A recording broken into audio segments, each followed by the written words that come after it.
السلام علیکم۔ عثمان علی وائس کی ویڈیوز میں ایک بار تمام دوستوں کو پھر سے خوش آمدید۔ دوستو، اصحاب الحدود کے بارے میں مفترین کا اختلاف ہے کہ یہ کون لوگ تھے اور ان کا کیا واقعہ تھا۔ اس بارے میں حضرت صہیب رضی اللہ تعالیٰ عنہ سے روایت ہے کہ اگلی امتوں میں ایک بادشاہ تھا جو خدائی کا دعویٰ کرتا تھا اور ایک جادوگر اس کے دربار کا بہت ہی مقرب تھا۔ ایک دن جادوگر نے بادشاہ سے کہا کہ اب میں بوڑھا ہو چکا ہوں، لہذا تم ایک لڑکے کو میرے پاس بھیج دو تاکہ میں اس کو اپنا جادو سکھا دوں۔ چنانچہ بادشاہ نے ایک ہوشیار لڑکے کو جادوگر کے پاس بھیج دیا۔ لڑکا روزانہ جادوگر کے پاس آنے جانے لگا، لیکن راستے میں ایک ایماندار راہب رہتا تھا۔ لڑکا ایک دن اس راہب کے پاس بیٹھا تو اس کی باتیں لڑکے کو بہت پسند آ گئیں۔ چنانچہ لڑکا جادوگر کے پاس آنے جانے میں روزانہ راہب کے پاس بیٹھنے لگا۔ ایک دن لڑکے نے دیکھا کہ ایک بڑا اور مہیب جانور کھڑا انسانوں کا راستہ روکے ہوئے ہے۔ لڑکے نے یہ منظر دیکھ کر اپنے دل میں کہا کہ آج یہ ظاہر ہو جائے گا کہ جادوگر افضل ہے یا راہب۔ چنانچہ لڑکے نے ایک پتھر اٹھا کر یہ دعا مانگی کہ یا اللہ عز و جل، اگر تیرے دربار میں یہ مذہب جادوگر سے زیادہ مقبول و محبوب ہے تو اس جانور کو اسی پتھر سے مقتول فرما دے۔ یہ دعا کر کے لڑکے نے جانور کو اس پتھر سے مار دیا تو یہ بہت بڑا جانور ایک چھوٹے سے پتھر سے قتل ہو کر مر گیا اور لوگوں کا راستہ کھل گیا۔ لڑکے نے راہب سے یہ پورا واقعہ بیان کیا تو راہب نے کہا کہ اے لڑکے، خدا عز و جل کے دربار میں تیرا مرتبہ بلند ہو گیا ہے، لہٰذا اب تو عنقریب امتحان میں ڈالا جائے گا، اس لیے کسی کو میرا پتہ نہ بتانا اور امتحان کے وقت صبر کرنا۔ اس کے بعد یہ لڑکا اس قدر صاحب کرامت ہو گیا کہ اس کی دعاؤں سے مادرزاد اندھے اور کوڑی شفا پانے لگے۔ رفتہ رفتہ بادشاہ کے دربار میں اس کا چرچا ہونے لگا تو بادشاہ کا ایک بہت ہی مقرب ہم نشین جو اندھا ہو گیا تھا اس لڑکے کے پاس بہت سے ہدیات و تحائف لے کر حاضر ہوا اور اپنی بصارت کے لیے دعا کا طالب ہوا۔ لڑکے نے کہا کہ اگر تو اللہ تعالیٰ پر ایمان لائے تو میں تیرے لیے دعا کروں گا۔ چنانچہ وہ ایمان لایا اور لڑکے نے اس کے لیے دعا کر دی تو فوراً ہی وہ انکھیارا ہو گیا اور بادشاہ کے دربار میں گیا تو بادشاہ نے پوچھا کہ تمہاری آنکھوں میں بصارت کیسے آ گئی؟ تو مقرب ہم نشین نے کہا کہ میرے رب نے مجھے بصارت عطا فرمائی ہے۔ بادشاہ نے غضبناک ہو کر کہا کہ کیا میرے سوا بھی تیرا کوئی رب ہے؟ تو اس نے کہا ہاں، اللہ تعالیٰ میرا اور تیرا دونوں کا رب ہے۔ بادشاہ نے اس کو طرح طرح کی سزائیں دے کر پوچھا کہ کس نے تجھے یہ بتایا ہے؟ تو اس نے لڑکے کا نام بتا دیا۔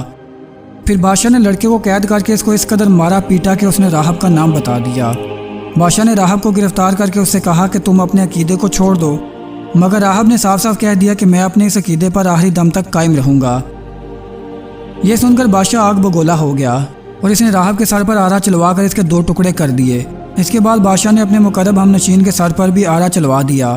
پھر لڑکے کو سپاہیوں کے سپرد کیا اور حکم دیا کہ اس کو پہاڑ کی چوٹی پر چڑھا کر اوپر سے لڑکھا دو۔ لڑکے نے پہاڑ پر چڑھ کر دعا مانگی تو ایک زلزلہ آیا اور بادشاہ کے سپاہی زلزلے کے جھٹکوں سے ہلاک ہو گئے اور لڑکا سلامتی کے ساتھ پھر بادشاہ کے سامنے آ کھڑا ہو گیا۔ بادشاہ نے غضب و غضب میں بھر کر حکم دیا کہ اس لڑکے کو کشتی پر بٹھا کر سمندر میں لے جاؤ اور سمندر کی گہرائی میں لے جا کر اس کو سمندر میں پھینک دو۔ چنانچہ بادشاہ کے سپاہی اس کو کشتی میں بٹھا کر لے گئے۔ پھر جب لڑکے نے دعا مانگی تو کشتی غرق ہو گئی اور سب سپاہی ہلاک ہو گئے اور لڑکا صحت و سلامتی کے ساتھ بادشاہ کے سامنے آ کر کھڑا ہو گیا۔ بادشاہ حیران رہ گیا۔ پھر لڑکے نے بادشاہ سے کہا کہ اگر تو مجھ کو شہید کرنا چاہتا ہے تو اس کی صرف ایک ہی صورت ہے کہ تو مجھ کو سولی پر لٹکا اور یہ پڑھ کر مجھ پر تیر مار، بسم اللہ رب الغلام۔ چنانچہ اسی ترکیب سے بادشاہ نے اس لڑکے کو تیر مار کر شہید کر دیا۔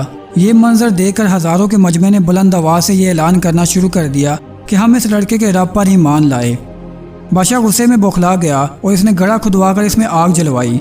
جب آگ کے شعلے خوب بلند ہونے لگے تو اس نے ایمانداروں کو پکڑوا کر اس آگ میں ڈالنا شروع کر دیا، یہاں تک کہ 77 مومنین کو اس آگ میں جلا ڈالا۔ آخر میں ایک ایمان والی عورت اپنے بچے کو گود میں لیے ہوئے آئی اور جب بادشاہ نے اس کو آگ میں ڈالنے کا ارادہ کیا تو وہ کچھ گھبرائی تو اس کے دودھ پیتے بچے نے کہا کہ اے میری ماں، صبر کر، تو حق پر ہے۔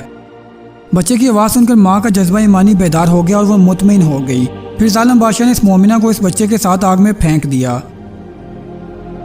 بادشاہ اور اس کے ساتھی خندق کے کنارے مومنین کے آگ میں جلسنے کا منظر کرسیوں پر بیٹھ کر دیکھ رہے تھے اور اپنی کامیابی پر خوشی منا رہے تھے اور کہہ لگا رہے تھے کہ ایک دم قہر الہی نے ظالموں کو اپنی گرفت میں لے لیا اور وہ اس طرح کہ خندق کی آگ کے شعلے اس قدر بھڑک کر بلند ہوئے کہ بادشاہ اور اس کے ساتھیوں کو آگ نے اپنی لپیٹ میں لے لیا اور سب کے سب لمحہ بھر میں جل کر راکھ کا ڈھیر ہو گئے اور باقی تمام دوسرے مومنین کو اللہ تعالیٰ نے کافروں اور ظالم کے شر سے بچا لیا۔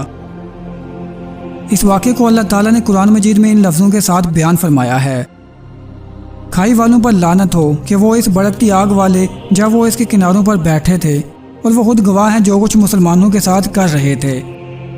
دوستو اس واقعے سے یہ ہدایت کا سبق ملتا ہے کہ عموماً خدا کی طرف سے امتحان ہوا کرتا ہے اور باوقت امتحان مومنوں کا بلاؤں اور مصیبتوں پر صابر و شاکر رہنا ہی اس امتحان کی کامیابی ہے۔